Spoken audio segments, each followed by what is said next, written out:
Yo, yo, yo. What's good? What's good? It's Stormybman, and I am back. Welcoming you to Answering the Bell with Stormybman, our Sunday morning call in for this Sunday, December 21st, 2025. This is number 188 in our series of call-ins. We numerical value the shows because it's a great way to have a reference point. Do you remember show number such and such, so that we can reflect back and go directly back to a specific episode? So if anyone ever was wondering why Stormybman numbers some of these lives for certain shows, that is one of the major reasons. I want to say welcome everybody. We're starting about a half hour early this morning. Just wanted to be on top of it because I'm trying something a little bit different. You may notice some changes, subtle, but this is so I can have a more secure live stream where I don't have the interruptions that I was having when I was using the other app for the shows. So I'm trying to make certain adjustments to be more efficient, and we don't have to run into some of the troubles that we ran into most recently. We're multi-streaming across several channels. We've got the main Stormybman channel this morning, along with the Temple of Culture and Entertainment channel. We're there, and we need to get those subs up over there. We had a little surge where brought us up to a little bit over 50, but then it kind of slowed down. So we want to pick that up. And I know all of you are not subscribed to all of the channels, so you can help me out a tremendous way by just subbing to all of the channels. And then, of course, we are multi-streaming over to Rumble, where all we need is 100 subs over there, or followers. That's what they call them on Rumble, followers. I need about 100 so I could go strictly live on Rumble whenever I choose to do so. And the sooner I could get to that 100, the more I'll be able to just go ahead and do that, because There will be no copyright shakedowns like YouTube happens to present to us over here with Google. So, that being said, good morning, everybody. Hope that you woke up in your right frame of mind. We had and are having a big weekend of boxing. There's boxing today. For those of you who have the Zone app, you will see that this afternoon there'll be a heavyweight card headed up by Lawrence Okoli this afternoon. So, beginning on Friday, of course, with the Netflix broadcast of Jake Paul and Anthony Joshua, that was our introduction to the weekend of boxing.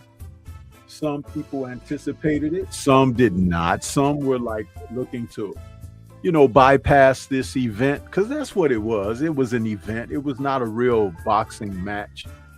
And I have to say that the end results were perfect, because wasn't it about time that Paul got bust in his mouth, and got some things rearranged, in them chops, playing boxing, You don't play boxing. Didn't people say that a long time ago? Wasn't Stormybman's phrase to be coined? You don't play boxing. And salute to AJ for showing him, Yeah! So, this is what it is,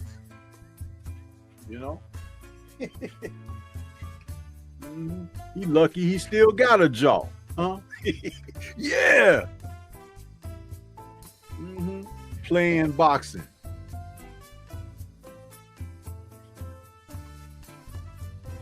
Anyhow, we're here for the call-in this morning, and I'm not sure if the call-in function and feature is going to work very well, but there will be an alternative to this, because if we're not able to get it to go, I can still provide a means for you to communicate with Stormybman by providing a link, Don't have to do it the call-in way. We could do it the old way, Yeah. So, but that card was pretty cool with the undercard, The co-main event featured Alicia Baumgardner coming back to defend her IBF and WBO title at super featherweight against Layla Badouin. And we saw Alicia win a unanimous decision where it was basically scores of 117 to 110 and 118 to 109 unanimously for the bomb. She had Badouin down. I think it was the 7th round where she put her down. But she really took the heart of the woman in the first 3 rounds, when she sat down on her punches and let her know that she was there for business.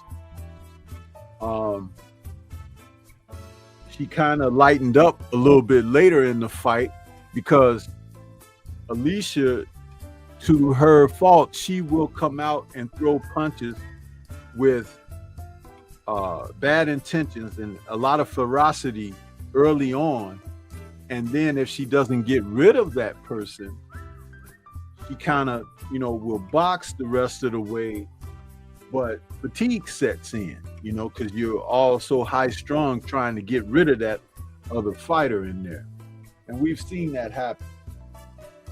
Yeah. Want to take a quick moment and see who we got in the building. Got a few familiar faces and names out there. Tay Brown was out there early saying good morning, Seafood. Right back at you.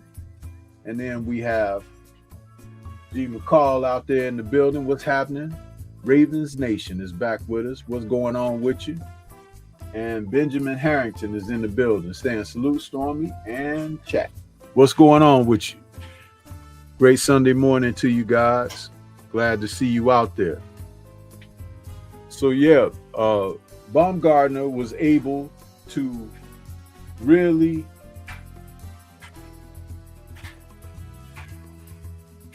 um, established that she was the champ.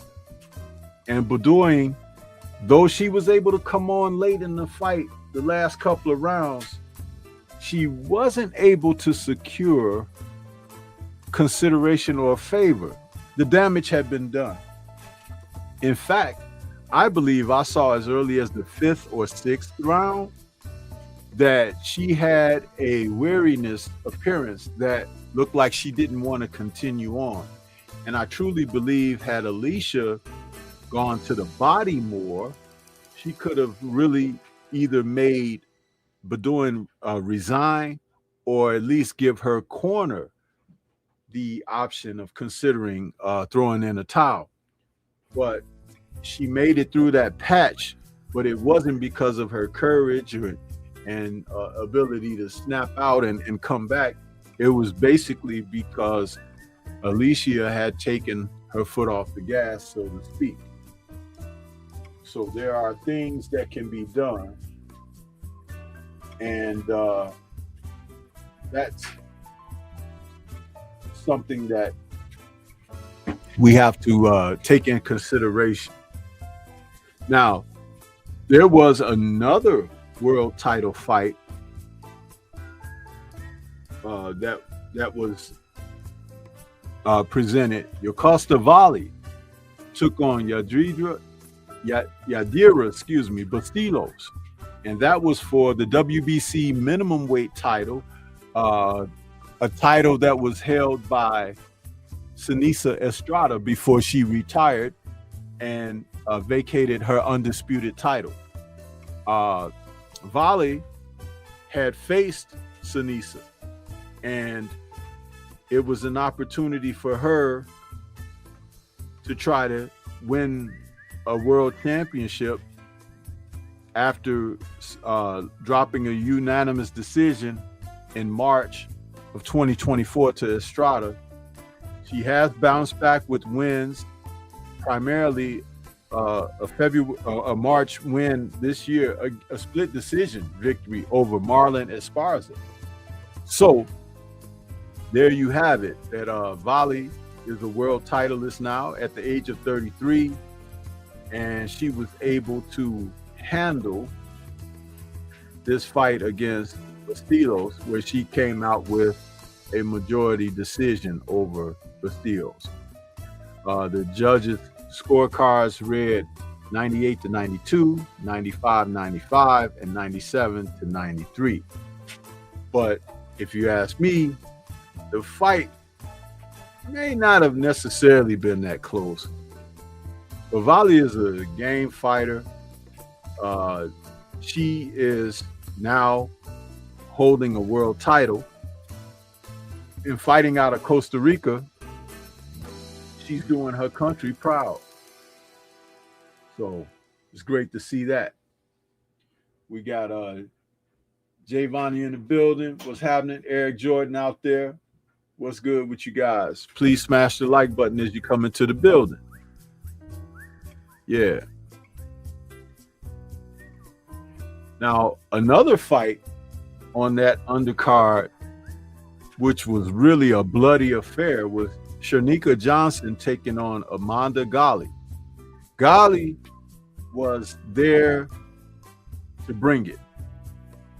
And the judges' scorecards did not reflect her efforts, because Ghali is a fighter that has fought in MMA division of what are you going to call it, combat sport. So her competing with Shernika, who has a more extensive background in boxing, it really shows how good she is as a fighter. Now, both fighters ended up kind of bloody from headbutts, and you can kind of blame the headbutts on Shernika, because she was leading with her head and everything, wading in, going right after Ghali. But Ghali, after having to adjust to the way Shernika was fighting, because when you get headbutted early and consistently, it could take you out of your game. And I do believe that Gali found herself trying to regather her forces and understand what type of fight she was in. And once she made that adjustment, the two women were kind of like on par. But Sharnika had got out to that early lead. And it was a bit of a difference by her being able to jump out ahead like that. Joe Townsend in the building. What's good with you, brother? Good morning to you. And Freedom's March is in the building this morning as well. Salute. So, yeah. Gali suffered a cut as early as I think it was the first round from a clash of heads. And it bled pretty bad. And by the third round, Sharnika got a cut herself. And she was bleeding. So Sharnika is just a rough fighter, man. If I could think of who she reminds me of on the male side of boxing,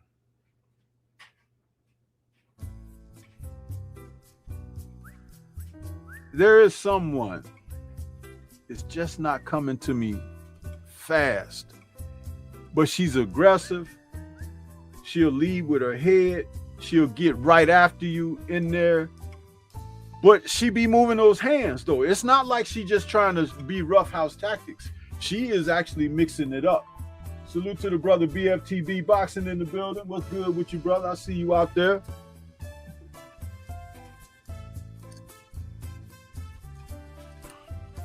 Yeah. So with the way that Sharnika fights, sometimes she can be guilty of smothering her own work because she gets too tight in there. Though she can jab, though she got a good, solid shot punching ability, she just likes to get in close. She likes to present to her opponents what I talk and speak of as far as being not afraid of contact. You see, because some people like to be clean. They don't want to be touched. Well, boxing is the type of sport where you're going to get touched sooner or later, right? You don't have to get touched all the time. But Sharnika is rough. She wants to get in there and mix it up. Fighting out of Australia, man, she's got that outback. Huh? Yeah. Del Real, what's happening with you, bro? Yeah. So Amanda, they didn't score the fight like she was in it. They scored it like Sharnika ran away. Scores of 98-92, 99-91, and 97-93. They were far too wide. Far too wide. I could see it more like 96-94, 96-93 or something like that, But it wasn't as wide as the judges had it. Sometimes these judges, man, I don't know. It's difficult to say what in the world are they looking at, but you see it, and it's very unfortunate that they do this. And I'm not a happy camper about how that goes down. Also on the undercard, making her American debut was Caroline Dubois, Sweet Caroline, out of the UK. Daniel Dubois' little sister. Caroline came into this fight against Camila Panada, and she looked to have an impressive outing. And she did do some good things in the fight, but Shane McGuigan, who happens to be Caroline's trainer, is someone that I'm very concerned that as Caroline begins to fight the top flight fighters at lightweight, I'm not certain that Shane is going to be able to bring her across the finish line with what she does. Because, and this is, listen, I have high hopes for Caroline but she has inadequacies in the infighting department. She can't fight on the inside at all. She's strong. She has a good punch. She's tough. She's got that fighting spirit in her, probably even more than her older brother. But she's very limited as far as fighting in close, infighting. If you saw her fight against Bomi Rishin, the Korean or Japanese, I don't know if Bomi was Japanese or Korean, but that she fought earlier this year in March, that was a majority decision that she got. And Bomi was really on Caroline Dubois. She was on top of her and was giving her a good go. Now, Camilla didn't have the skill set to deal with her. Fighting out of Italy, maybe she's not getting enough of the quality work where she can advance her skills. But when Dubois was on the inside, both being southpaws, she was able to get some good things done.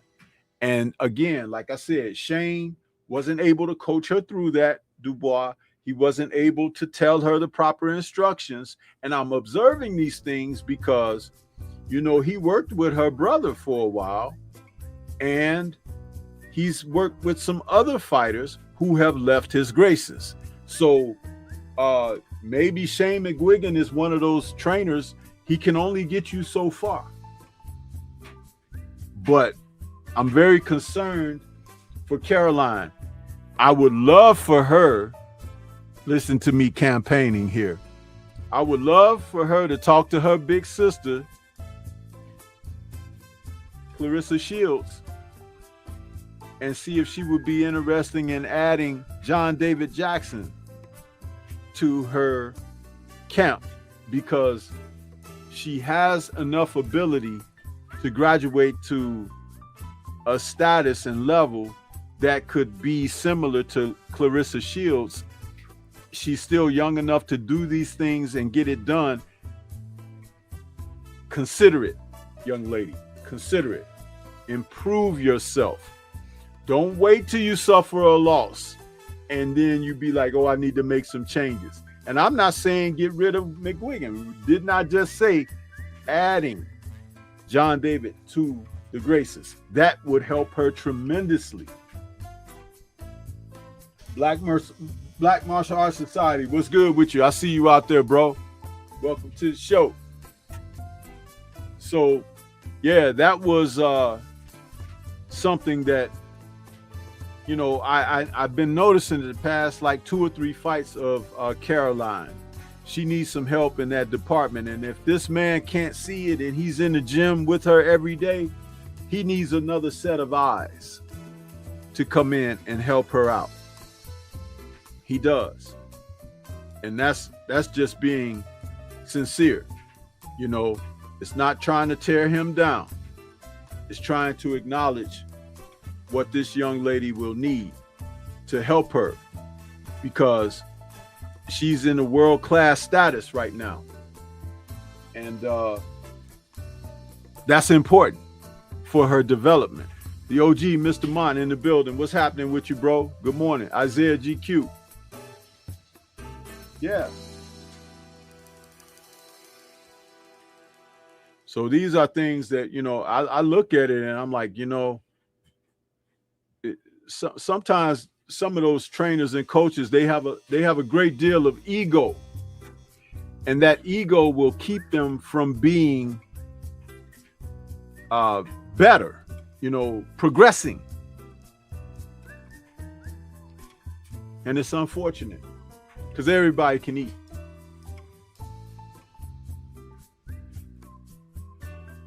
Salute to, is that my brother EJ over there on the Rumble with the donation? He says, phenomenal week for boxing. I really like the Pro Box card that happened on Thursday. Slugfest, knockout, and even double knockout. Only 2 went the distance, but a phenomenal Yeah, the Jake card was good too. Jake Paul card was good too. Yeah, thank you for your donation, EJ, man. Appreciate you, bro. Yeah, we've had some pretty damn good boxing in this fourth quarter of the year. Do you guys remember me telling you? I said, wait till the fourth quarter because we got a lot of fights on the horizon. It's almost like a huge rush before you get to the door and it shuts. So that's what we've been able to enjoy. And I'll tell you something, I've enjoyed it to the max. It's been a lot of fun watching all of this, man. A great deal of fun. Great deal of fun. And I'm just saying, you know, to be able to be out here and take these fights in like this, it's important, you know. And we had some upsets in this boxing game too, man. Yesterday, listen, guys, did anybody bother to check out Callum Simpson as he took on Troy Williamson? Listen, this is why I tell you to watch boxing. You have to watch boxing, man. If you didn't see this fight, you missed out on something. Can anybody give me a show of hands that who may have seen it? If you got a chance to see this fight. Listen. Super middleweights, Callum Simpson and Troy Williamson, they were fighting for a unified European title. It's the BBBFC, the Commonwealth Boxing Council, and the EBU titles were all on the line. Listen, Callum Simpson was favored in this fight, but Troy Williamson brought the thunder. Do you hear what I'm saying? Dude, Troy Williamson knocked out Callum Simpson in the 10th round.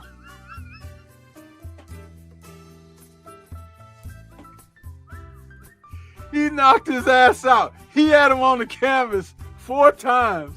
And the referee, Lee Every, that dude was cheating for Callum. He was trying to keep him up, trying to keep, like, not count. I was like, what are you doing, dude? He's done. Listen, man. I try to tell you guys to watch boxing so you can see these things happen. Huh? It was exciting. I was watching this fight, man. I was like, no! And Simpson, he was trying to hang in there, man. But that dude touched his chin and hit him right in the right spot. And Simpson was like, you know how you drop your keys? He was looking at the floor like, should I lay right there or over there? And Williamson was like, I'm gonna pick your spot for you. Wank.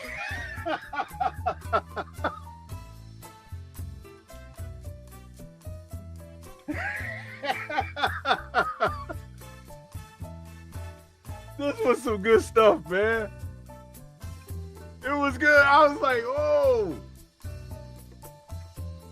And I was just about to turn away from the fight when it got good. I was like, oh, I'm so glad I hung in there, man.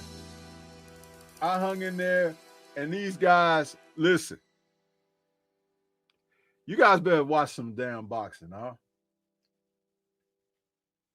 You better watch some damn boxing. That's all I can tell you, man. Boy, I tell you. It was amazing. I enjoyed that. I enjoyed it.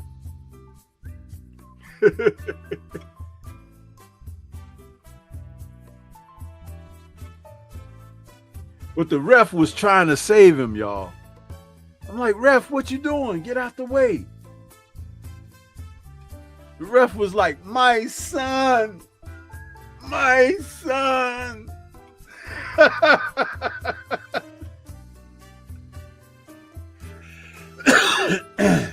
Yeah, buddy.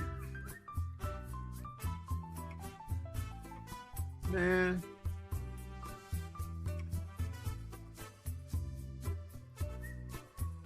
Let me see if this will work. I'm gonna try. Like I told you guys at the beginning of the top of the show, I said I would try something. We'll see if this works. I'm gonna open up the call-in lines as we enjoy talking about this good boxing. So I'll need someone to call me just to see if this is going to work. Because if it's not going to work, then I'll have to do it through a link. Yeah.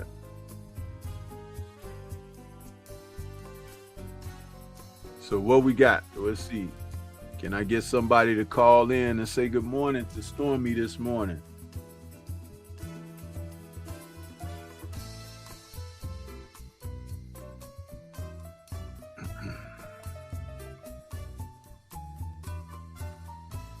Yeah.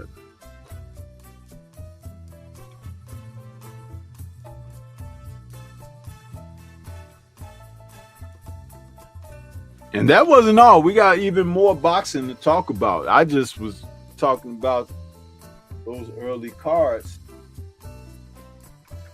Yeah, we got more, man.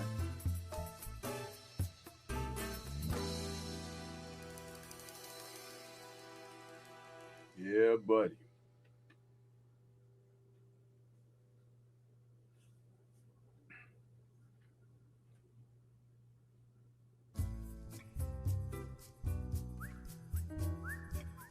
The Brothers Freedom's March. If you're out there, why don't you give me a call?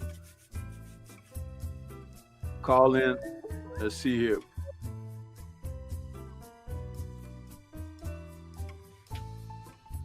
Okay, we got 857 calling in. Can you hear me?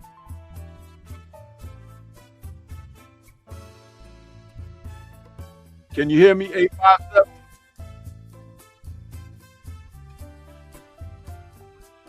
You can hear me? Hello?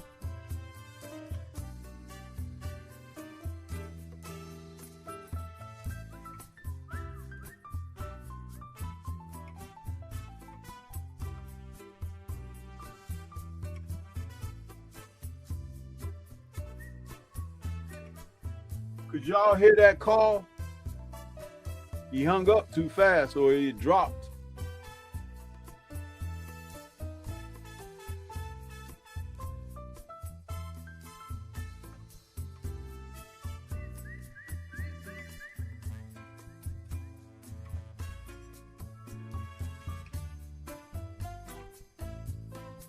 Okay. But we'll do this a different way then. That's why I was saying, because I needed to test this early so I don't go too deep into the show without.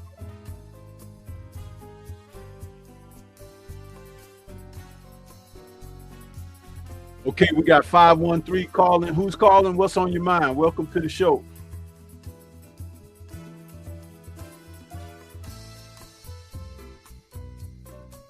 Yo. I can hear you. Can you hear me? Hey, Junior, your name didn't show up this time, just the number.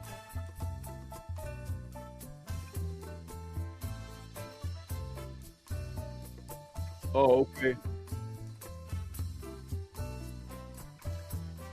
Yeah, I mean, I could receive, but I'm wondering, can the listeners hear you? Because I'm, that's um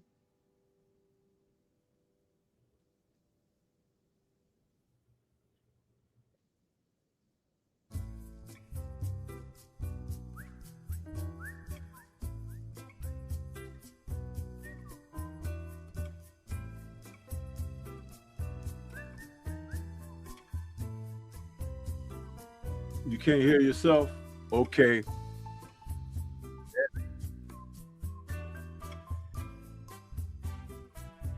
Let me see if I do this this adjustment here. Now say something, Junior. Let's see if they can hear you. Hello?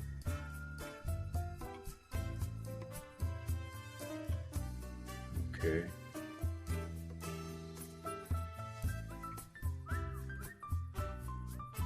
How about now?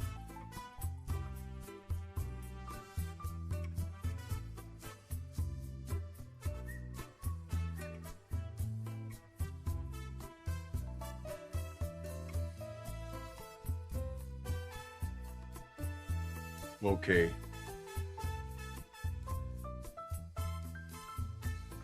Yeah, because I'm broadcasting through my StreamYard today, and I'm trying to figure out what am I not connected with, because I put it even through the screen sharing.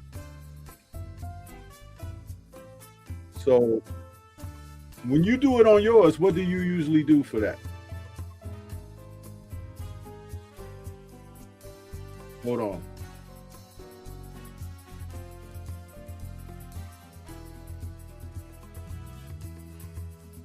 Hold on. I got to take something off. Wait a minute. How about now, Junior? Say something. Testing. Can y'all hear me? Testing. Let me see. They still say we can't hear the caller, Sensei. That's what Jimmy Bernard say. No caller. I heard you now. I hear myself now. Yeah. I hear me now. You know what it is? I hadn't added it to the stage because I still had I had the image of Callum Smith and Troy Williamson up through my little queue. I took that out and put the Okay, so we're good now. We're good. The audio. Yeah, what's going on, brother?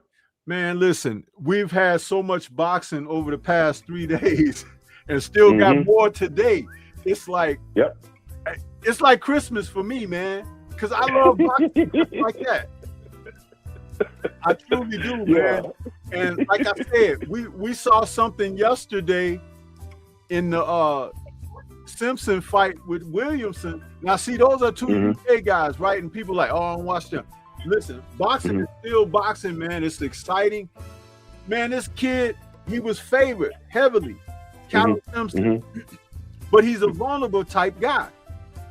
Which is why they're not really rushing him, but they were trying to get him to fight guys at a certain level so they can present him maybe going into 2026 world class, you know.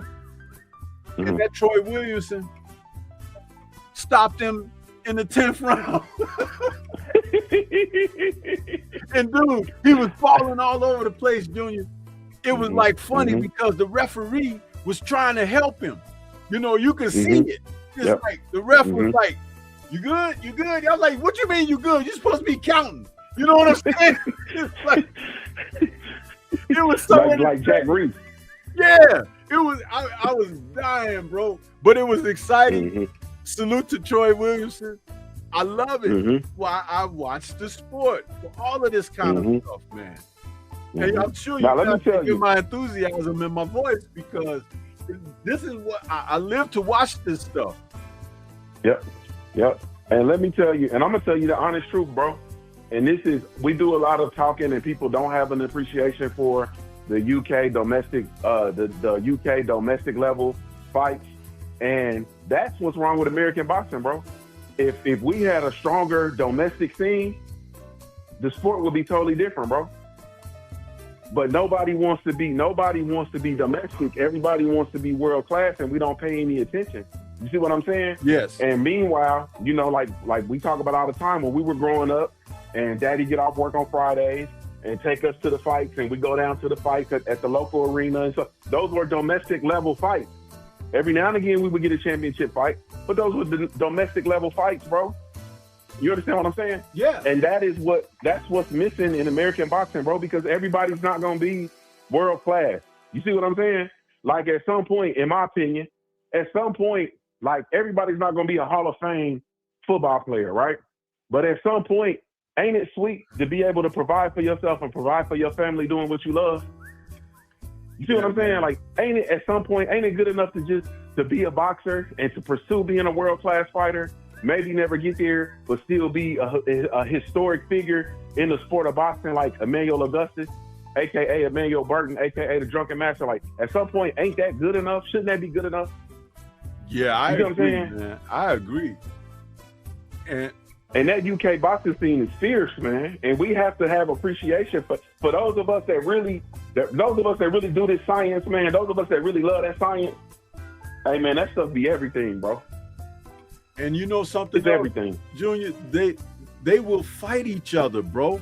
They can be best buddies, and they will fight each other over there. They have a whole different mindset toward boxing. These guys they be in the same camp. Have become so coddled and so you know, pampered and everything, even for not accomplishing anything. And then get to a stage and say, well, I'm not gonna fight him because that's my boy. What?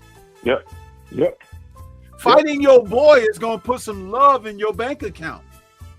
You idiot. You know what I'm saying? In the individual sport. All the stuff that we love about this stuff. You understand what I'm saying? Because like I said, and I've shared, I've only played team sports, bro. I don't know nothing about an individual sport. I don't know nothing about getting out there and it's all on me. You understand what I'm saying? Like, I know about my individual matchups within the respective game, but I don't know nothing about the preparation for an individual sport, to get up, to wake up, to work. Like, I don't know nothing about that. And so these dudes in these individual sports, and they're trying to sissified the sport that we love, bro, by making it a team sport. I call it the boy band boxing era. Like, they like a boy band. Man, get that out of here, bro. That ain't your brother. You understand what I'm saying? Y'all ain't got the same mama and daddy. That ain't your brother. Period. You understand what I'm saying? At any given time, you're gonna have a run-in. But then we go away from it being a gentleman's sport, right? Because it's supposed to be a gentleman's sport, meaning two men can come together, figure out who's the best, and then go have a beer after. They shake hands, hug, kiss after it's over with. And a lot of the fighters, for historically, right? Because a lot of fighters that we see, that we grew up watching, a lot of fighters, their careers and their storylines and ultimately their lives merge. You see what I'm saying? There's no Muhammad Ali without Joe Frazier. There's no Sugar Ray Leonard without Marvin Hagler. You understand what I'm saying? There's no Tommy the Hitman Hearns without Duran. You see what I'm saying? Or not Hearns, Marvelous Marvin Hagler or Leonard. You see what I'm saying? And ultimately these dudes come together, and it's a beautiful thing. Like, when we see these old men interact now, like, it's a beautiful thing to see these old warriors interact with each other. You see what I'm saying? But we're in this era now where, like, you're not fighting, and your career can't be what it is if you don't fight the people that you're supposed to fight. It can't be too great. Y'all too close to each other in too close proximity to not run into each other. Yeah. But in the UK and over there, like you said, them dudes is fighting. Them dudes be in the same camps. They train in the same gyms and fight each other. Yeah, that's just like a couple of years ago. Lawrence Okoli and Chris Billum-Smith, who ended up fighting, and Chris Billum-Smith ended up beating him. They trained in the same gym with Shane McGuigan for years. Sparred who knows how many rounds. Then they ended up having to fight each other for the world title. And, you know, it was like an ugly affair, especially because Okoli was so familiar with Billum-Smith that all he did was hold him and maul him and hug him. You know, like, that's why I was calling him the octopus, because he was just wrapping him up. But Billum-Smith knew all of that and knew how to fight through it with him because he had been in the gym with the guy. And, you know, but again, no familiarity. It's the thing about familiarity is great is that you have to sometimes improvise. You have to change things up, make adjustments, shake things up. And just because a guy got a loss on his record don't mean he's finished. Listen, I watched Junior yesterday. The Zone had some damn good boxing on, man. Listen, Craig Richards and Dan Aziz, okay? Light heavyweights. They both went into that fight yesterday. Richards had gone in his record of 19-4 with 1 draw, and Aziz, who went in, his record 22-2 with 1 draw.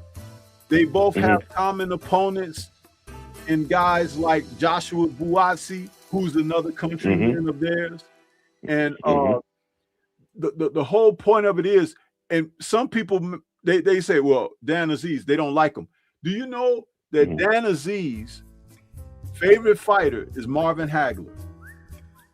And he dresses like Marvin Hagler. He wears the same shorts, the same shorts colors, the high sweat socks. The sweat socks come almost up to your knees, like Hagler.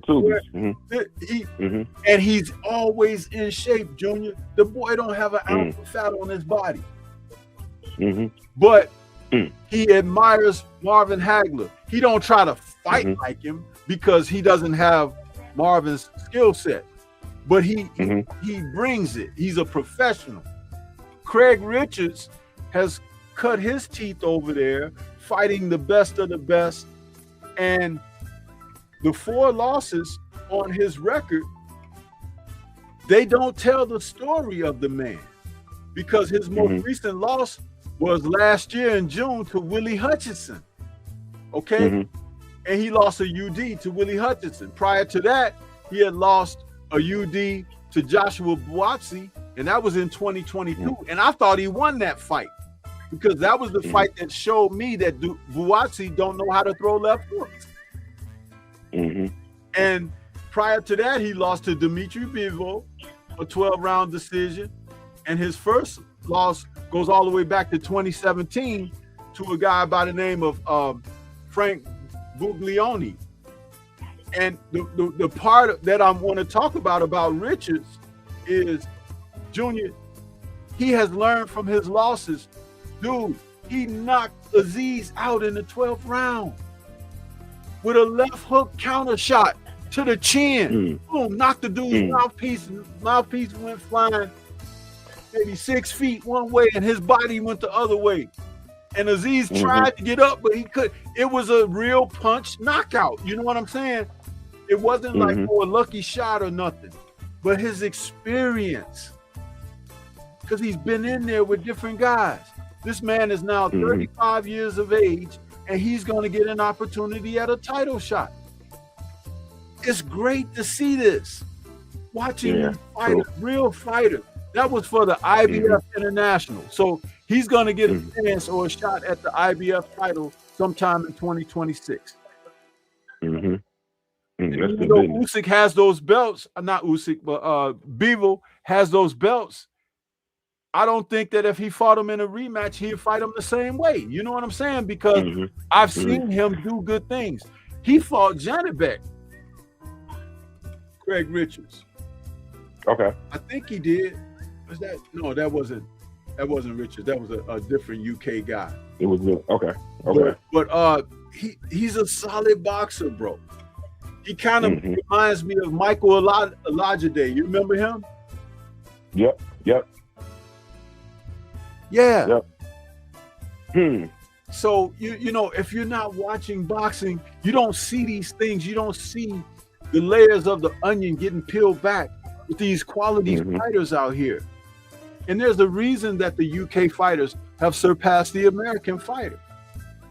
And they've actually reached over into the pool of America and gotten some American trainers to help them. They got a lot of American trainers working with them now. And a lot of them are slowly but surely, they're bridging the gap, and they're making their way over. And the American trainers are realizing that the domestic guys here don't want to do nothing or don't want to be nobody. They don't. You know what I mean? A lot of the guys are, 1 foot in, 1 foot out.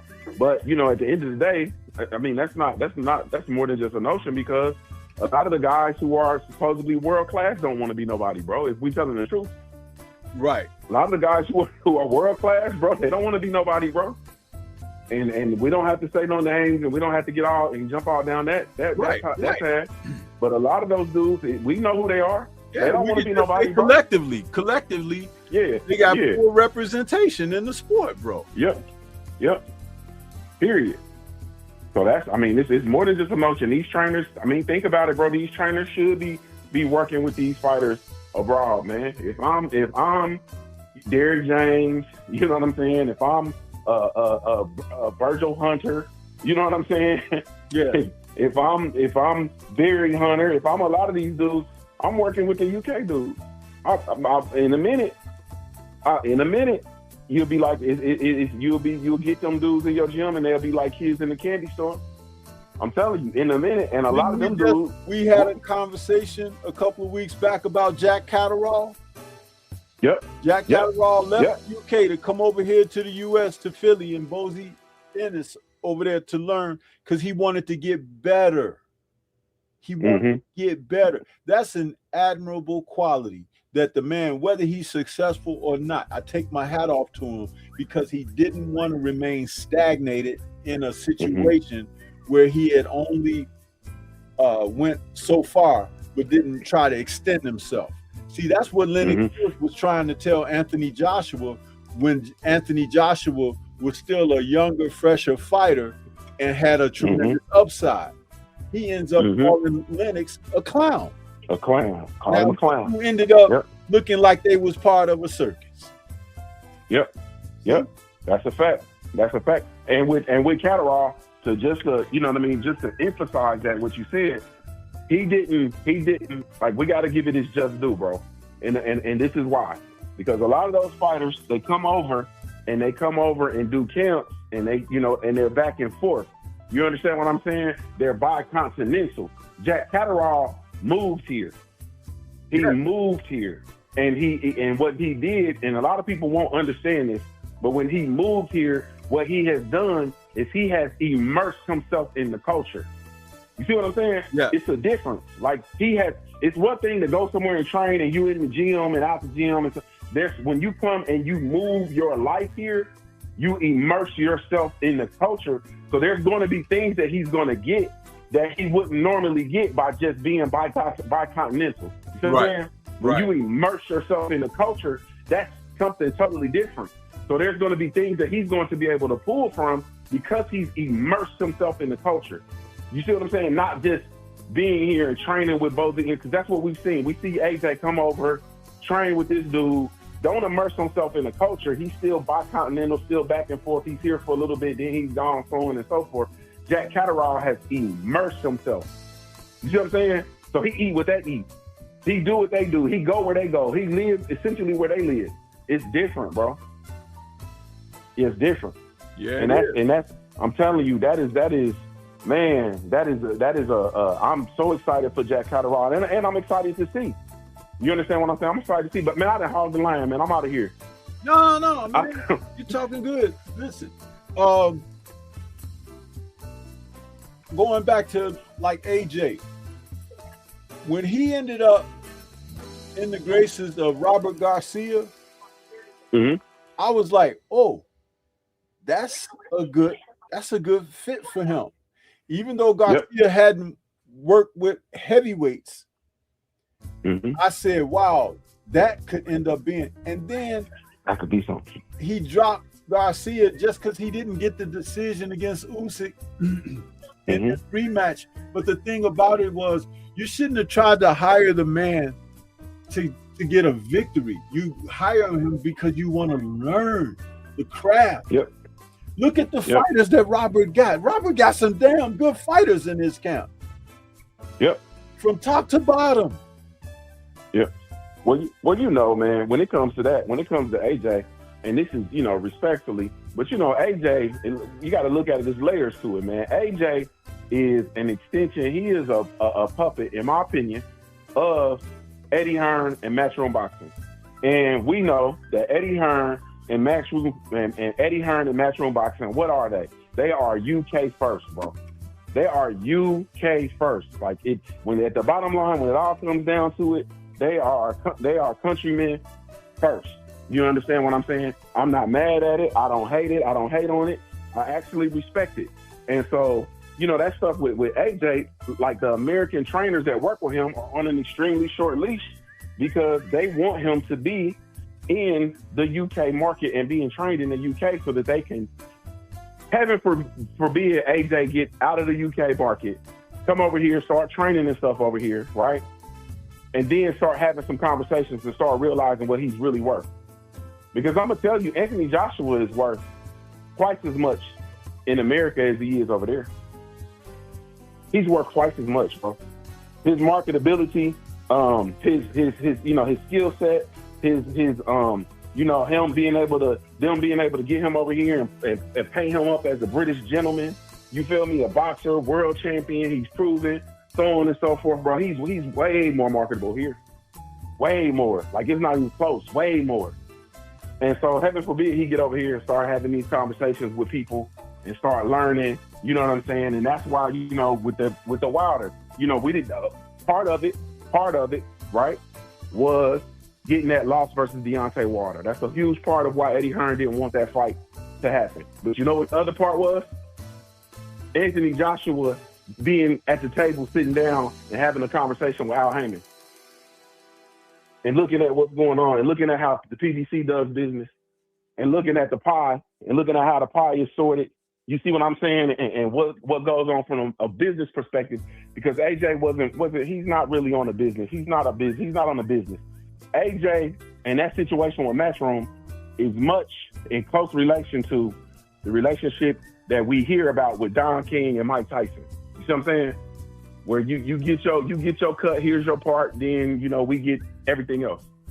And nobody's really locked into what the actual business is. You see what I'm saying? And so there's a lot of different folds to that. But I think, like, once again, I believe that, a huge part of the short leash that those trainers was on that were working with Anthony Joshua was the mere fact that they were American, bro, because they are UK first. But we haven't even talked about what I called the ass, bro. Can I please ask what I called the ass? Yeah, go ahead. Talk to me about the Alicia Baumgardner and Caroline Dubois rivalry that we are staring right in the face. Well, I need to know your thoughts on that. Well, if you heard me speaking on Caroline a little bit before I opened it up for the calls, I said that Caroline is pretty damn good, probably even a better fighter than her brother is. Mm-hmm. But she has some inadequacies that are glaring, and that though that would be a great matchup in the near future, I don't think it should be anytime soon, because she needs to shore up these issues that she has. And I'm talking about Caroline. Mm-hmm. Junior in chat, I'll say it again because maybe you didn't hear me, Junior, when I mentioned it. Mm-hmm. Yeah, I missed it. Caroline can't fight on the inside. Mm-hmm. That's her weakness. And that's where Alicia lives. Mm-hmm. Alicia lives from mid to close range. That's where she hurts people. Mm-hmm. Caroline can punch well, and if she don't get a person out of there within the first couple of rounds because of her punching power and strength, she'll resort to boxing. But her mid game and in fighting is really poor. Shane McGuigan has really not developed her in that regard. Her last fight against the Japanese Korean lady, Bo-Mi Rishin, that's how Bo-Mi thrived in that fight, and she ended up getting a majority decision instead of a unanimous decision, because Bo-Mi Rishin found out on inside she could hit Caroline, and there's not a lot coming back, and there's a lot of holding and stuff from mid-range and inside. See, that's a glaring weakness, bro. And at the top level of the sport, you cannot survive in there against game quality elite level fighters whose trainers can pick that out of your game and realize, oh, this is easy pickings right here. And see, that's the thing. I said it in my post-fight show too. But the thing is, remember, I am never too enamored of a fighter to not be able to recognize what their shortcomings are, just because their strengths could be alarming. Mm-hmm. Baumgardner, as she said in her, after winning the fight and everything, she said, you don't want this yet, you know, and I understood what she meant when she said it, because I had already, it's nice to be talking and to get that like something down the line. But if she don't make these changes and adjustments, if Shane McGuigan don't do what he need to do, and she might need to have another set of eyes in her camp, which is why I said she needs to hit her big sister up, Clarissa Shields, because she's got a tremendous amount of admiration for Clarissa. Whenever Clarissa has gone to the UK and has been at the fights and everything, you'll see Caroline either sitting right next to her or a couple of seats over from her. Really admires Clarissa. Good relationship they have. But I would ask her to hit Clarissa up for John David Jackson. I was about to say John David Jackson. Yep. Because he could teach her what's missing. That don't mean she got to get rid of McGuigan. But bring in another set of eyes that can help you in the areas of where you have shortcomings. And that can make the difference. See, you can't live on your shortcomings and think that you'll just make do. Because someone will end up getting rid of you. Yeah. All right, bro. I gotta go, man. I gotta get back to work. I appreciate it, bro. As always, man. I'll talk to you in a bit. All right, man. Thanks, Junior. Peace to you. All right. Great conversation. Great conversation. Lines are still open. Can we take another call? Somebody have something to say? Share? Yeah.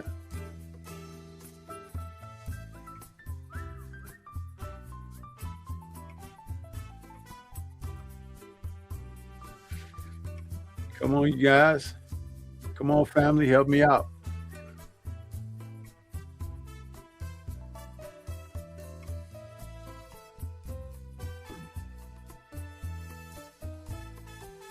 EJ, was that you earlier that called when I couldn't hear you? You could call back.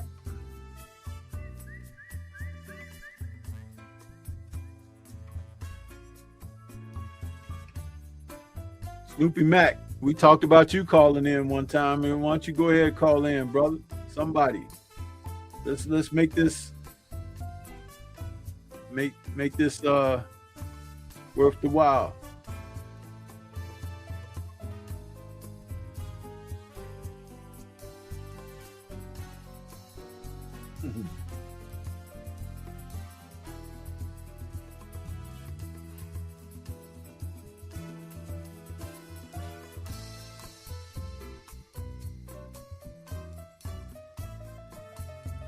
Come on, y'all. It said we got 26 people out there. Nobody want to call.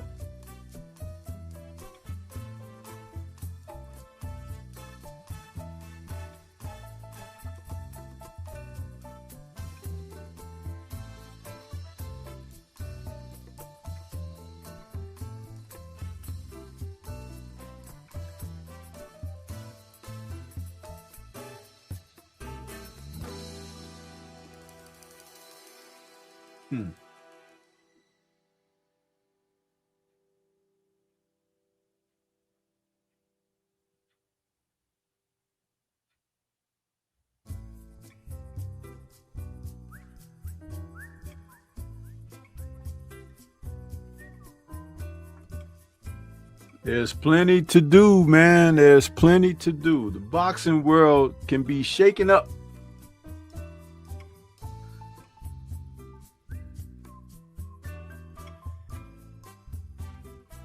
Let me see here. I'm going to change up a couple of things.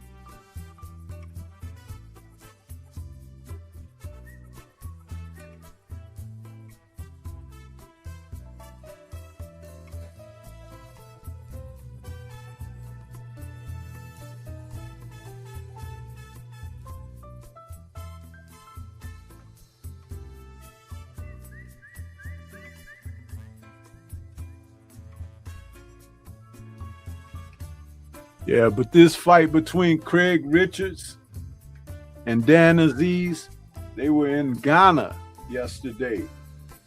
And it looked like a really good promotion there. They had those leaders over there. There's going to be more boxing promotions out of Ghana and Africa in general. And DAZN is taking some of these UK fighters over there, and they're making good money.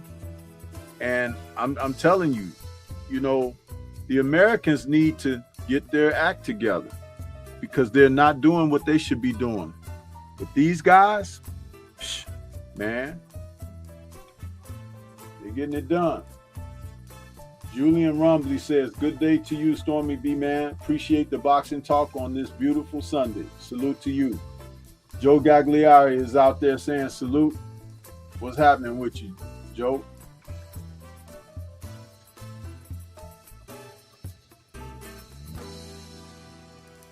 It's hard to get somebody to try to call in for the call-in show, man. It's like, come on. You guys will be out there in the chat, but you won't call the show.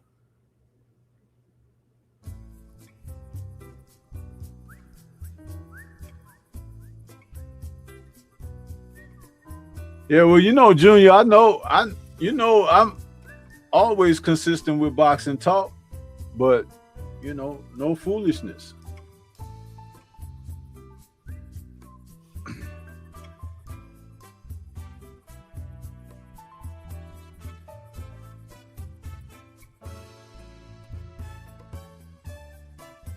Yeah, I'm gonna talk some boxing.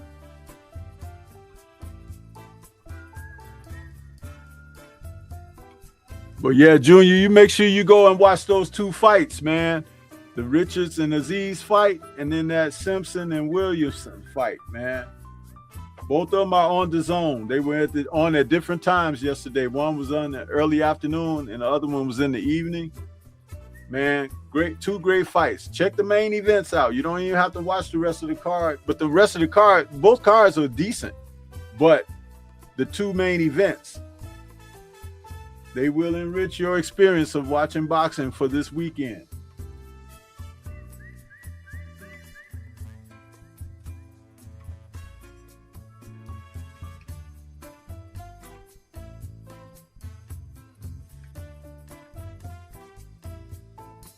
Yep.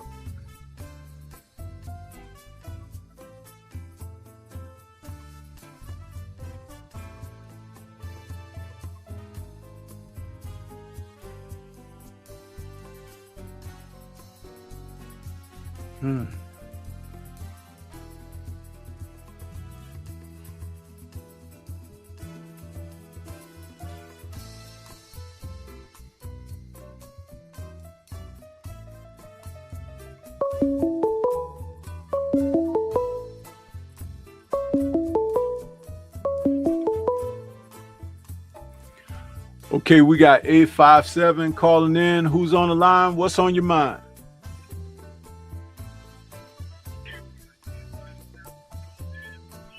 Yellow. Yeah, this is the Dodger here, man. How you doing, buddy? It's who? Hello? Yes. It's Dodger. Dodger? Hello?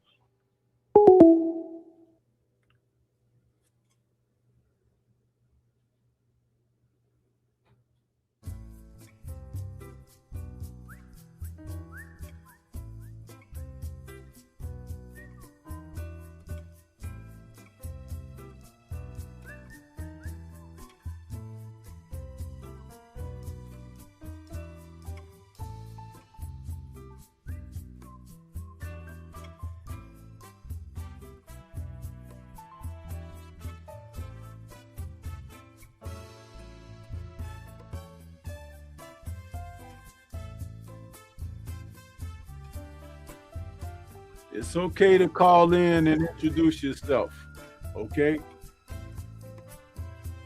It's okay to do that.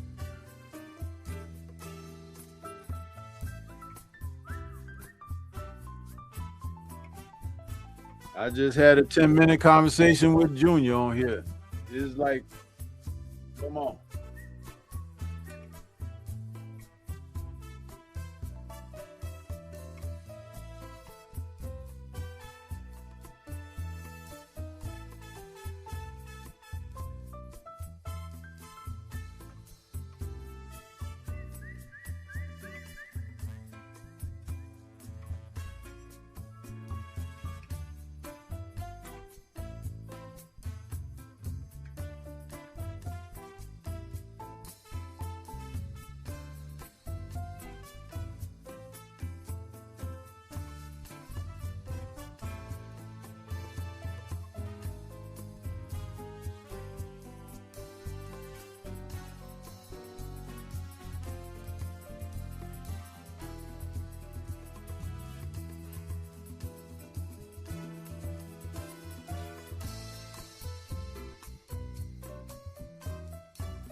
See, now that's very interesting that people they dropping off now because I'm asking for callers.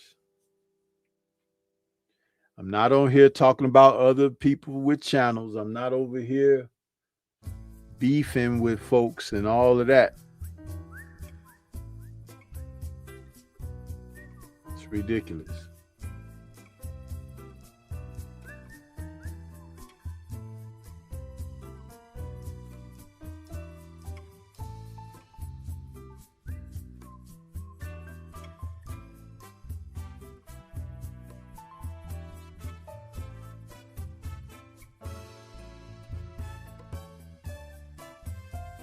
Well, if people want to be like that, that's fine. It's your loss. It's not mine. You know? I will go ahead and enjoy the rest of my Sunday.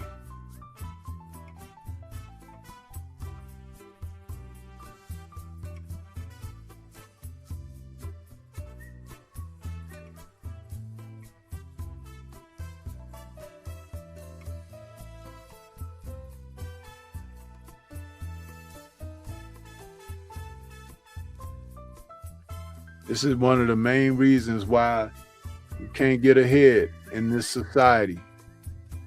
Too few people want to participate, but everybody want to reap the rewards. Can't make it like that in life. Can't make it like that in life. Nope.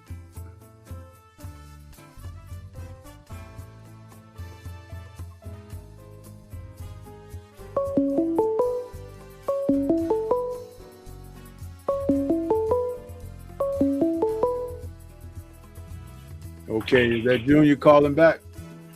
Hey, bro, if they ain't gonna call in, I'm gonna call back.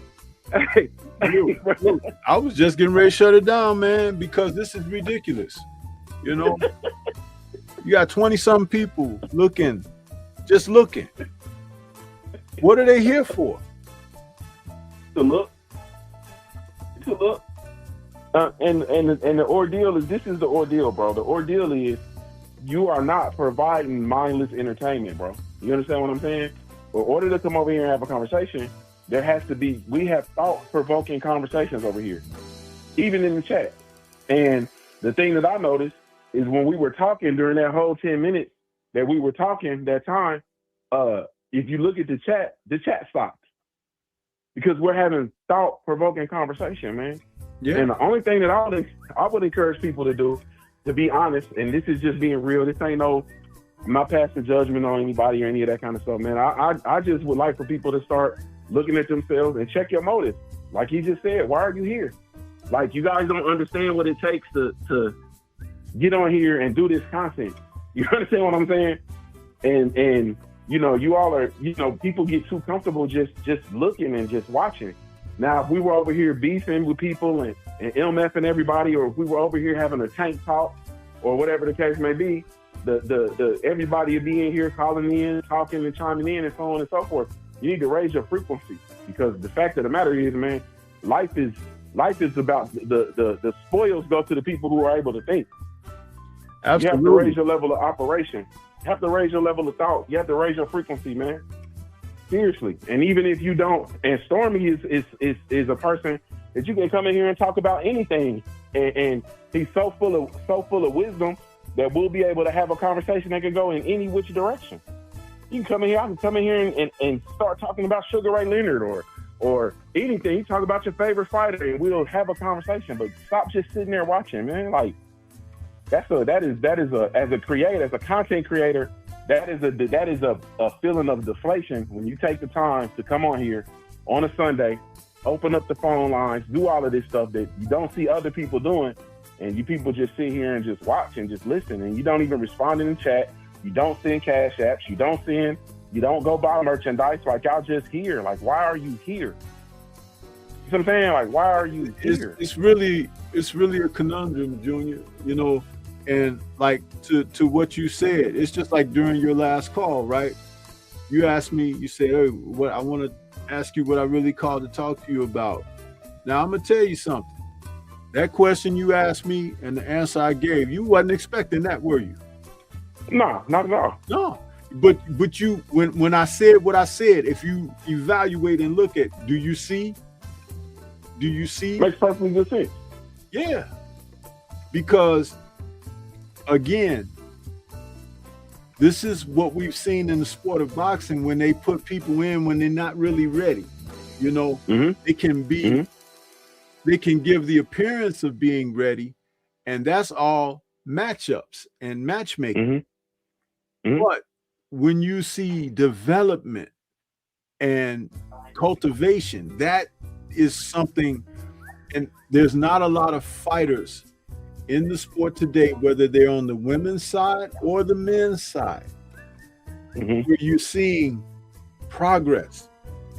One of the fighters that they hate the most, I've seen develop the most, and that's Devin Haney. Devin can fight any style. Yep. He is a 5-dimensional fighter. But the guys that are running away from him, the guys that have these loyalists following them, they don't even measure up to those dimensions. It's all smoke and mirrors. We're getting ready to see a fight in January between Shakur and Teofimo. And that fight might exploit some real nerve endings, because people may find out something that they didn't really realize was existing. That fight is going to tell me everything I need to know about both fighters. About both fighters, exactly. And you have to say one thing for certain about one of them.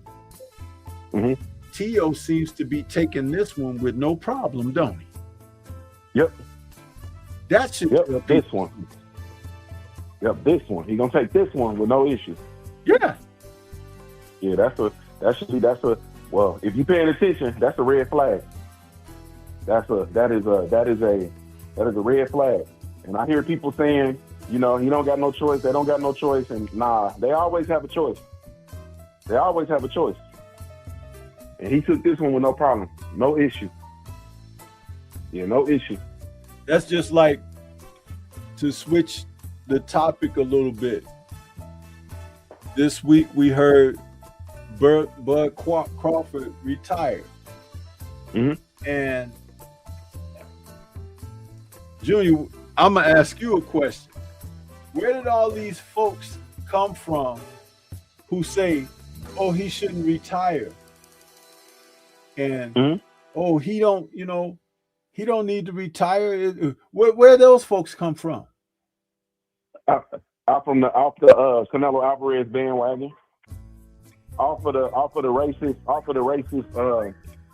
naysayer bandwagon. From the what's his name, Larry Merchant, from the Larry Merchant school of thought.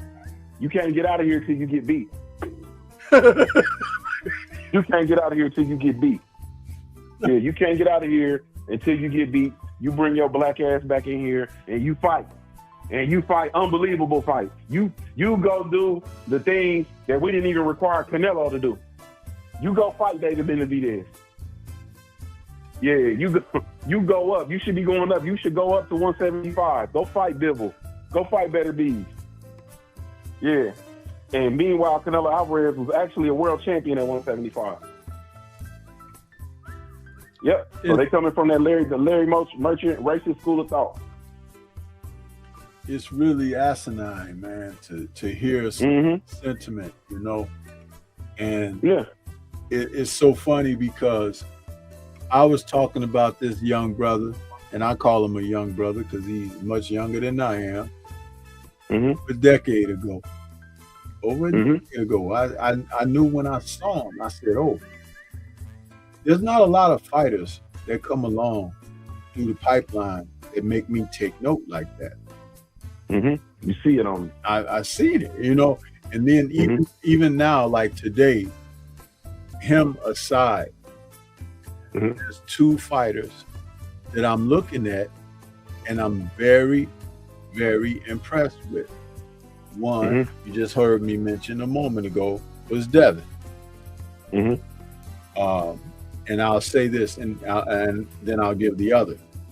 The reason I say Devin is because look at the success that he's had against everything that opposes him. Yep. And he's a young, everything. Young man. Everything. A young man. He ain't having emotional problems and issues with needs to see a shrink and all of that. No, he's like, where's the next challenge at? And you know what? That's an admirable quality that it exists within certain fights. You know who was like that from bygone era? Lennox Lewis. Lennox wanted. I remember him telling the story about coming to the U.S. for training and sparring. And they had told him at the time, this was when he was still an amateur. They said they got this great young heavyweight up in the Catskills that you gonna have to keep your eye out for, And he was like, really? He was like, well, I want to go there and meet him. Leonard was like, yeah, Now he went up. Now.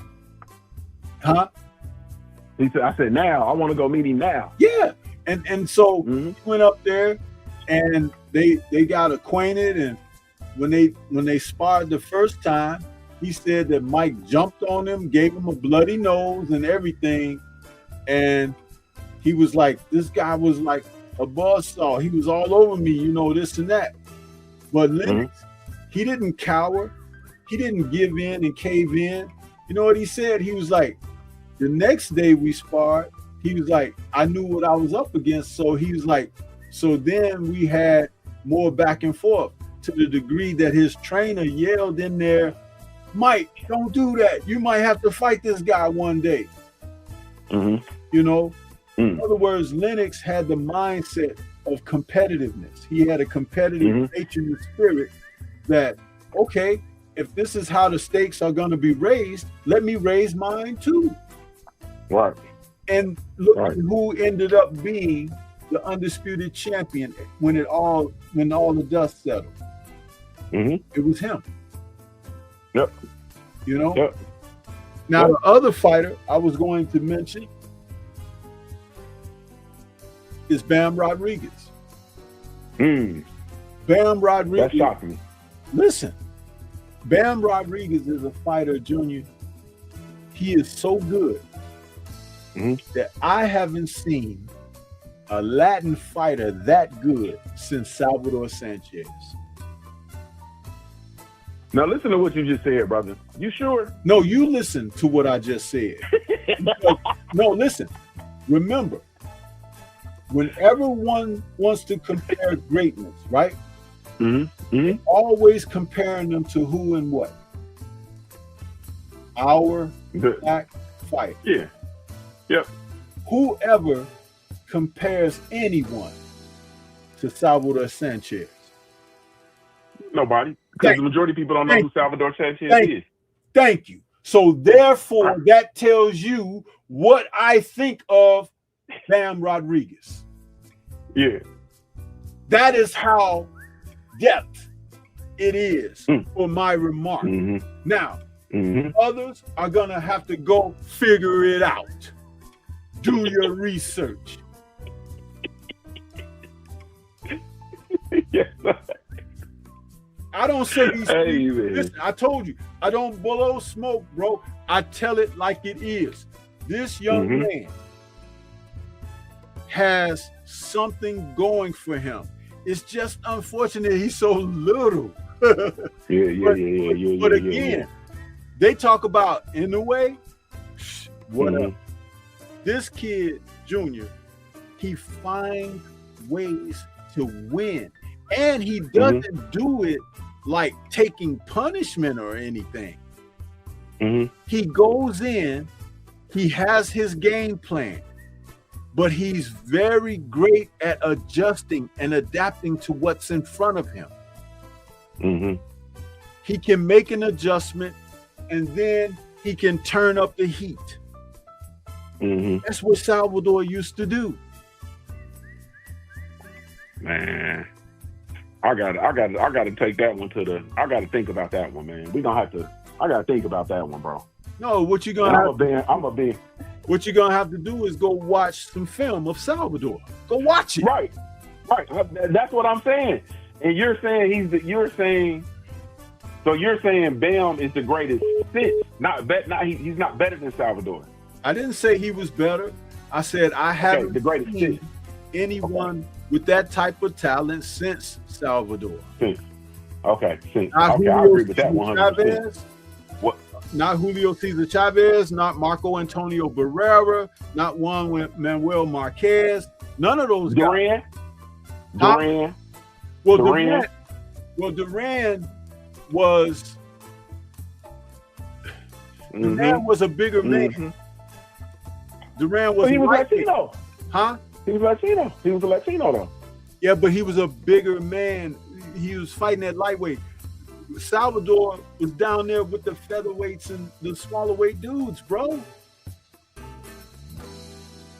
So now you're okay. So you're talking about that for that in that size range. Because we're okay. Listen, who was Salvador's last victory over?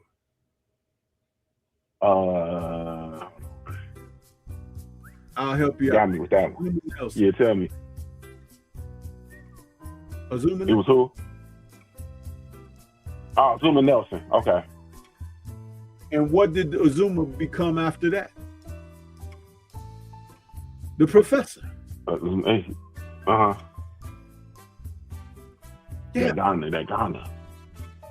In other words, remember, Bam is down there. He's winning and making it look easy, but it's not. It's never easy. But like Roy Jones said in his song, they say I'm not fighting nobody, but I just make them look like nobody. That's what Bam is doing right now. All right. It's hard to argue. It's hard to argue that, man. You can't argue that.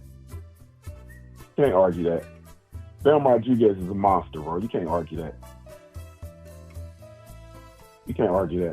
Yeah. I'm looking. Man, I'm about to go dig through the crates. Because I need to go watch that. I need to go watch that Azuma Nelson versus Salvador Sanchez fight. I need to go watch that. Because after that, Nelson went on about a 10-year run, bro. He went on about a 10-year run till he ran in the sweepy. I got to go watch that fight, bro. I got to see if I can find that fight. Listen, man, he's a great fighter. Bam is, but where it's going to really show is when he moves up against a few bigger guys, because that will give you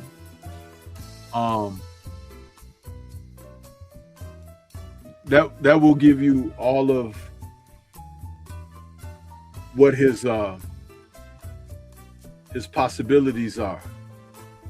You know, that'll give it to you, because that's where the challenge will be. So that's what. So he'll go what to what 122? Is that where he go up to? Yeah, he could probably. Yeah, he could probably make it up to 122. Yeah, he get up to 122, man.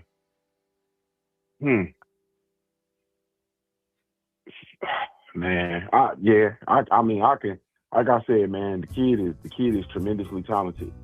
I thought when you were running off your list, bro, I'm not gonna lie to you, I thought you were gonna say Abdullah Mason was for the third, but I definitely can see the Bam Rodriguez. Abdullah Mason is just getting started. Yeah. Bam ain't just getting started. Yeah. Not look at his body of work. He's beaten some real noted fighters already. Yeah, Bam is a monster. So let me say this, and you know I always gotta, and I don't be trying to do this on purpose, but this is just the way I see the world, Stormy. So bro, like I always look at things from a simplistic perspective, right? And so like the thing for me is like I mean, it's no different than I'm a simple man, bro. Like I got the spirit of Papa in me. You know what I mean? Like I'm from that era. I like. Hold on, I got to turn that. So I like my women feminine. You see what I'm saying? I like my women feminine. I like my beer cold. I like my food hot. I like my fighters to be fighters. You see what I'm saying? Yeah. And so the thing that I noticed about, and I'm gonna talk about Bud, and this is the same for Bud. This is the same for Devin Haney, and this is the same for Abdullah Mason and a whole other host of fighters. The way I knew Bud was different. Listen to me, bro. This is gonna sound crazy. The way I knew Bud was different because we were in this. Everybody jumped to the pretty boy era, right? Everybody jumped to not the pretty boy. I'm sorry, the Money Mayweather, because that's the dude that everybody was, taking after. Everybody's all the flash, the flim flam, the talk, the sound bites, so on and so forth. Bud wouldn't really talk to media, and everybody was going and buying jewelry, and you got AB coming, and he trying to emulate Money Mayweather, and you got everybody trying to emulate AB. And every time I saw Bud Crawford, he had on a sweatsuit. Every time I saw Bud Crawford, he had on a sweatsuit, a jogging suit, or a tracksuit, bro. Yeah. And I was looking at him like, I'm telling, that's the way bro, it's crazy, and I know it sounds crazy. Every time I see my fighters that I like, when Dev was first coming in and Dev was doing all of that, every time I saw Dev had on a sweatsuit or a tracksuit or a jogging suit. He was dressed in athletic gear. You know who also used to do that? Evander Holyfield. Who? Holyfield. And you know, every time you see him, he had a tracksuit. That's my favorite guy. Evander was always in the sweatsuit. Yep, always. Always. Every time you see him, sweatsuit. Bud Crawford to be on the at the fight ringside, guy on a sweatsuit. Same thing with Abdullah Mason. Every time I see Abdullah Mason, sweatsuit. Him and his brothers and his pops, sweatsuit. You know what I'm saying? And I look at my fighters like that's how I look. And I look at them and I'm like, yeah, man, they're different. In this era of boxing, with the flim flam and everything that's going on with the sound bites and the jewelry and the flash and all of that stuff, and you look at it like, nah, man, that dude always in the sweatsuit. He mean business. Always around the gym. Every time I see Bud, I see him in the gym, in or around the gym, and I see him with his woman and with his kids. I'm like, nah, that's different. That's different. That's different. That's different, bro. Every time I used to see Dev, he was with his father and with his family. Every time I see Abdullah Mason, he's with his brothers and his father. You know what I'm saying? Like, that's the stuff that I look at. Like, that's the stuff I take notice to, bro. And I just think that, at the end of the day, man, this is just, we're just in a space where, as fighters and connoisseurs of the sport, these are the things you got to be able to, you need to be able to separate. So it's more than just a notion when we talk about these fighters and we recognize that there's a difference. You know what I'm saying? There's a difference between a fighter who wants to prove that he's the best and then everybody else. And I'm not knocking people that are in it for money. You know what I'm saying? Like, I'm not, you do whatever it is that you do, man, that's just you, but it ain't the same. And I'm not going to view you as the same. I'm not going to view you as the same. You know what I mean? Like, it's, I'm disgusted by Cool Boy Steph and what he did in those Shockey Foster fights. I'm disgusted by that. I'll never look at Cool Boy Steph the same. And I really, really like Cool Boy Steph. I'll never look at him the same, bro. But can I tell you something? You told me everything I need to know about you. Go ahead, bro. I knew that about him after I saw him fight Figgy. Yep. You know why? Because he has the boxing ability to be smooth and to be like rarely touched and to outclass guys. But he has this propensity to get in there and want to prove something that he's really not. But it's like his mind. It's almost like, and you should understand this analogy. You got a football player And as long as he do it the way the coach telling him to do it, he gonna have success. He gonna be this. He gonna be that. He gonna stand out. But he just gotta go against the grain and put a little flair on something or some extra mustard on something, just because he trying to, you know, it's like, I don't even know who he trying to impress or whatever, but it's just like, dude, stop that shit. Stop it. You know, but he can't help himself. That's Fulton. That's Fulton. As a coach and trainer, I recognize that people fall into approximately 5 characteristic personality traits. Now, you can be a combination of one and more, but it's typically 5, Junior. And I told you this about when I did my show on the 5-dimensional fighter. It's the principles of 5 make up something for the universe. We have 5 senses. We have 5 fingers. We have 5 toes. You understand? There is there's a symmetry there that the Creator put before us. You can't reinvent the wheel because the wheel was here before you got here. And so when you have fighters like that, they could look great in a small increment of time in existence. But what always is the telltale factor and aspect is when they're given challenge, when they're given the test of, now you have to be innovative. Now you have to work out this plan. You present a theorem and they got to figure it out.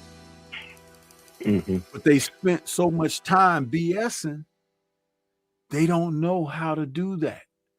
You know how you can tell somebody, go research this, look it up. Oh, where do I look first? Yep. Yeah. See? Yeah. That's what that is. And remember, our lives, our livelihoods, our very existence is based upon these principles. You've been a professor. You know what I'm saying. There's not a lot. And that's why there are so many people who struggle. They struggle because they don't understand application. You called back into this show because these people out here weren't applying themselves. You see how I brought that right back around? That's right. That's right. Now, I appreciate you calling back so that we can have this conversation so that this gets out there. You see what I'm saying? There's purpose in what we do. Right. I've often talked about this, where when I was in school, that I wish that I had applied myself more, knowing what I know today, looking back. So the only thing I can do is pass that on to the family. You know, my daughter, my granddaughters, all of that.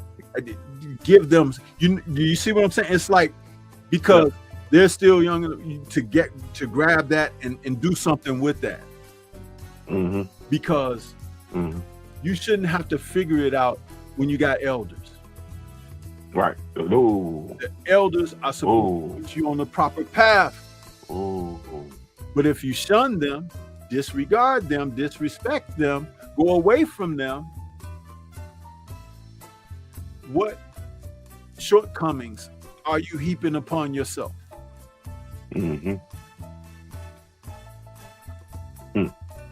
See?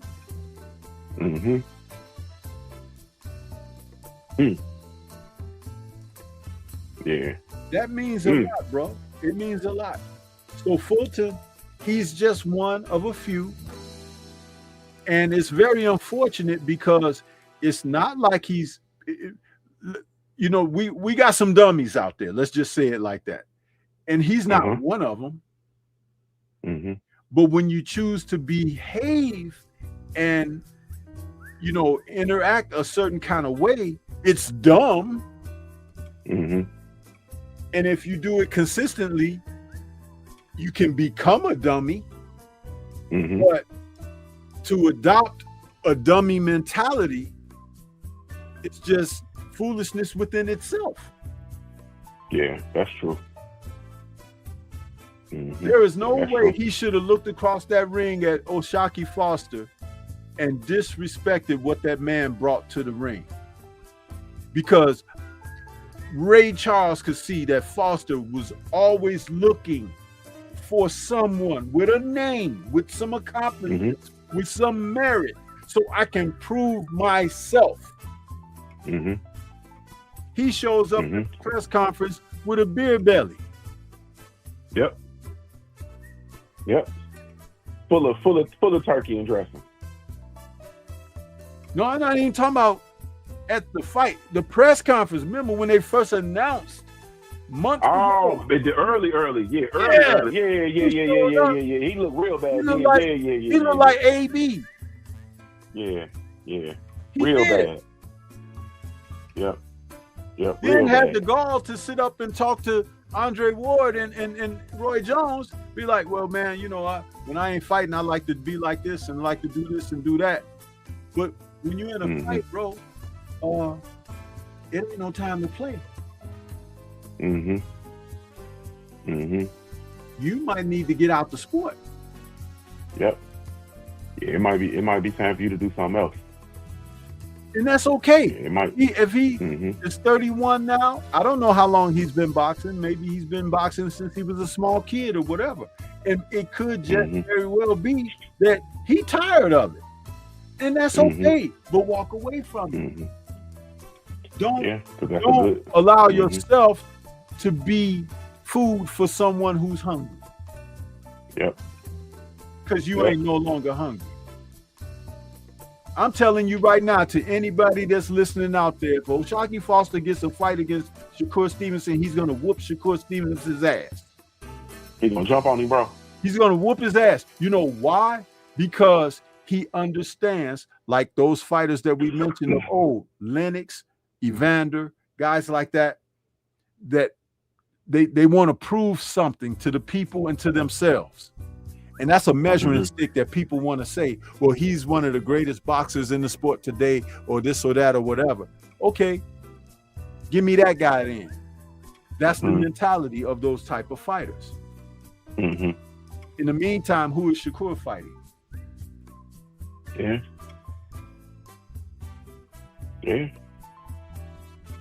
There's no argument there.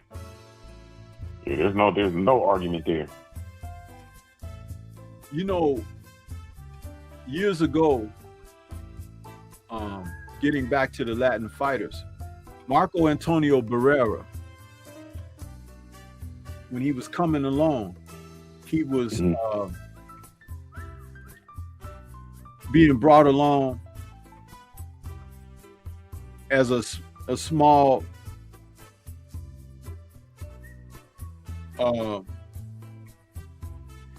smaller version of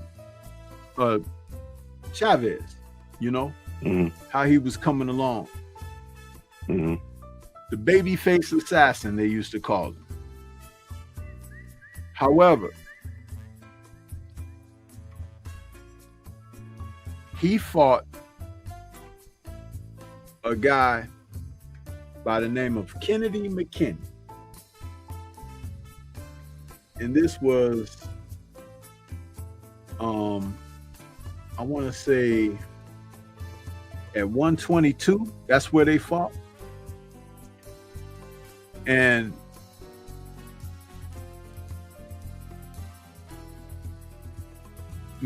Barrera, this is the first time he was knocked down against McKinney. Late in the fight, 11th, 12th round, something like 11th round, I think. But he got off the canvas and he won the fight. He dropped McKinney in the 9th and the 12th, but it was the type of fight that he needed to prove that he really has some stuff. I'm talking about Barrera here. See, again, going boxing history for the numbskulls that don't want to look things up for themselves. But he got by there. But it wasn't until he ran into a powder keg by the name of Junior Jones. Mm-hmm. Junior Jones stopped it. And then, because he didn't believe it, he fought him in an immediate rematch. This was for, I think they were WBO bantamweights. They were bantamweights. So Junior got 2 victories over Barrera. Mm-hmm. After those 2 losses, the next time we saw him was in, I think that the second, well, I'm gonna look it up on BoxRec real quick. The second fight against Junior Jones was in April of '97. He lost to UP. Mm-hmm. The next time he fought was in February of '98. So he took almost a year off. But when he came back, Junior, guess what he had? What's that? A jab. A jab. He went to the lab and got a jab. Because he used to wade in and throw that left hook to the body like Chavez. Mm-hmm. But Chavez had boxing ability. A lot of people don't recall that and remember that, but it just, you always saw him breaking guys down. So it's like it appears that he was in there warring and everything. He had a good chin, so he could take shots clean, but he was elusive a little bit, didn't take punches solidly all the time. He had a good jab, and he had a great lead right hand that he would hit people with from time to time, just to throw your timing off. Talking about Chavez here, Chavez. Mm-hmm. But when when Barrera came back off of the losses to Junior Jones, he had a jab, and it changed his career, turned him around into a totally different fighter.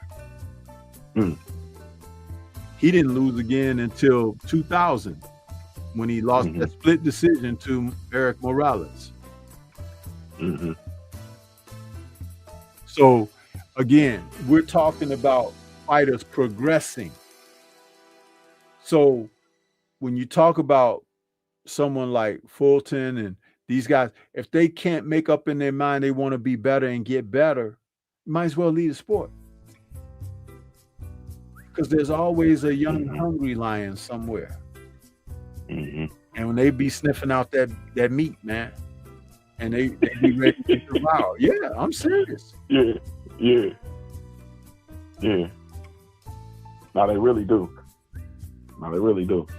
And I think, you know what I mean, and it's to your point, it becomes dangerous, man. You understand what I'm saying? Like it becomes dangerous. Yeah, it becomes dangerous. And these fighters, you know, if they're not gonna do the things that they need to do, or they're not gonna get better, you know what I mean, or whatever the case may be, man, it's time to move on. And I'll tell you, you know what I'm saying, and that's one of the things that we always see, or I've always seen with regard to, you know, the legends and the greats, is they have to adjust their styles and they get better. You know what I mean? They constantly adjust their styles and they constantly get better. You know what I mean? And or, you know, shit, they don't get better and they get knocked to kingdom come. You know what I'm saying? But at the end of the day, man, I just think, I don't know, man, this is just, we're just in the space. But I want to say this, I'm gonna reiterate this, man, before I get out of here, for the 16 people that's listening in the chat, man, like, just, man, y'all gotta stop being so you gotta take yourself seriously, man, and take this talk seriously, man, and take this stuff serious. You know what I mean? Like stop being don't be spectators when you should be a participant, man. You know what I'm saying? Like, chime in, man, tap in. Like, you know, the chat went stagnant again. Besides Del Rio 120, and salute to Del Rio 120. But man, y'all stop being spectators, man, and that's the only way you learn. And I learned so much when I talk to Stormy, and I listen to other people who, you know, talk about boxing from a historic standpoint, man, and really actually talk to sport. Man, just stop being a spectator, man. The boxing is so much more than the Tank Davis TED Talk. You know what I'm saying? It's so much more. You know what I mean? But what time those fights come on today, bro? I want to say around. Hold on, let me pull the thing up real quick because it's easier for me to look on there.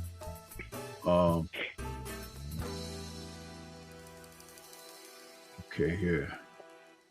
And that's the Coley. Coley, he's taking on Tete. 2:30 Chicago time. 2:30 Central. 2:30 p.m. And that's on the zone. That means the card is already on. It should be meaning the card is already on then, because 3:30 that's the main event for the you know what I'm saying? So the card is probably some fights on already on the zone. Yeah. I didn't even I got my monitor on behind me, but I didn't even go to the page yet. But all right, bro. I'm gonna get out of here, man. I appreciate you, man. I appreciate the conversation. I had to stop work to come back in here, man. I gotta really get back to it, man. So I'll catch up with you in a little bit.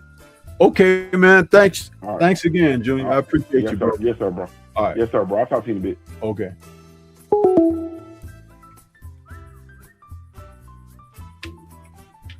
Yeah. Great call back by Junior. Yeah, this card is about to start in about 5 minutes. The Bacoli card. It's going to start in about 5 minutes on the zone. So, with that being said, we're going to get ready to get on up out of here. Great call in. I got it figured out now how to use the call in on my StreamYard. So salute to the brother Drew Titan. I know he had popped in there earlier while Junior and I was cooking, but yeah.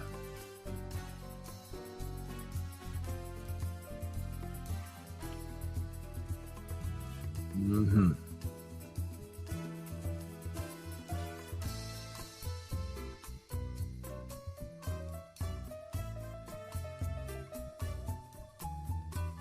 Yeah, buddy.